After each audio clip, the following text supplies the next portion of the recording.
sempre della Guardia di Finanza per simulare uno dei numerosi insegnamenti che il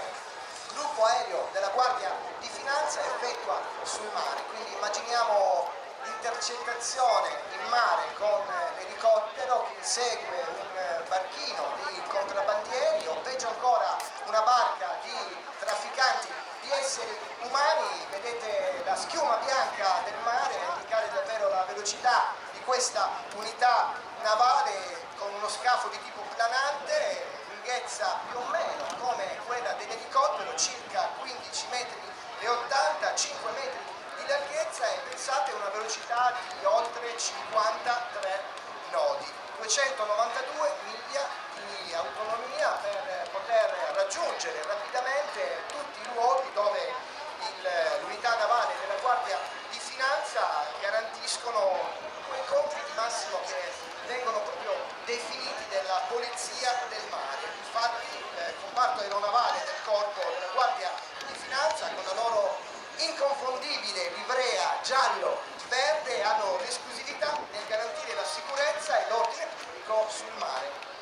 Tra l'altro dal punto di vista fotografico bellissimo, per chi ha la possibilità di un'ottica di focale lunga, di inquadrare in contemporanea la vedetta e l'elicottero in acqua, fantastico, quindi grazie anche a tutti coloro che, amanti della fotografia, poi andranno a postare sui social le bellissime immagini di quest'oggi, che fuggono anche da elemento mediatico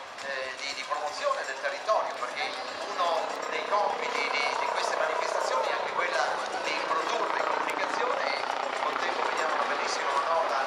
di evasione dell'elicottero che si riposiziona in display. Dicevo, grande comunicazione, grande divulgazione, e una mano che la si va a dare anche agli operatori commerciali del territorio, sempre attenti ad accogliere con gentilezza ed entusiasmo gli ospiti turisti che giungono in quel di Jesolo. Per quello, ripeto ancora, non scappate dopo l'evento, rimanete nella cittadina, insultate pizzerie, bar, ristoranti che sono veramente ottimi.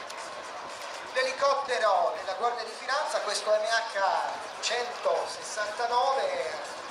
continua a dominare la nostra display line, luci accese anche per lui. Ormai abbiamo imparato, questo è il terzo elicottero che in questo pomeriggio stiamo vedendo. Ecco, una sfogata per tirare su e mostrarci questo ventre con i colori istituzionali. Salutiamolo ancora una volta con un grande applauso, e salutando questo equipaggio, i piloti, gli operatori di bordo, idealmente vogliamo salutare tutti gli uomini e tutte le donne della Guardia di Finanza. E ancora una volta da destra verso sinistra, ancora punta su verso il centro della display line, e si allontana per mostrarci ancora una volta la potenza, ma soprattutto, come abbiamo visto fino ad ora, la grande maneggevolezza e la grande manovrabilità di queste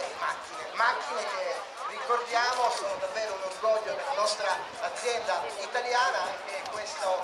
elicottero prodotto da Leonardo, ex Augusta Westland, che equipaggia numerose forze armate, numerosi corpi armati, direi non soltanto in Italia ma in tantissime nazioni all'estero. Il numero di macchine presenti in tutto il mondo va ad evidenziare la volontà costruttiva di questi mezzi praticamente made in Italy, anche se in coordinamento con aziende costruttrici e di studio ed analisi ingegneristica di altri paesi del mondo, ma fatto sta che la Leonardo va a piazzare i loro mezzi, il che significa lavoro, il che significa forza lavoro, impiego, sviluppo del territorio e delle aree. Le tradizionali performance che queste macchine offrivano, grazie alla sensoristica e ai computer vari di bordo che permettono di lavorare a ogni tempo e in ogni condizione di visibilità.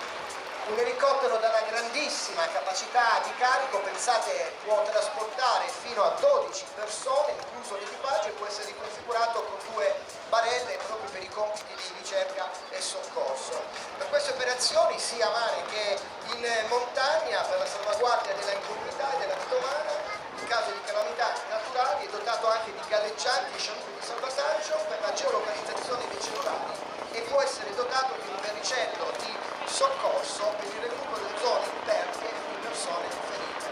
Eccolo qui sul centro della display line a simulare quasi, direi, una atterraggio, sarebbe più corretto però dire un amaraggio se fosse dotato ovviamente dei necessari patti per farlo. L'inchino per salutarci, noi muoviamo tutta la spiaggia di Jesolo e salutiamo la Guardia di Finanza.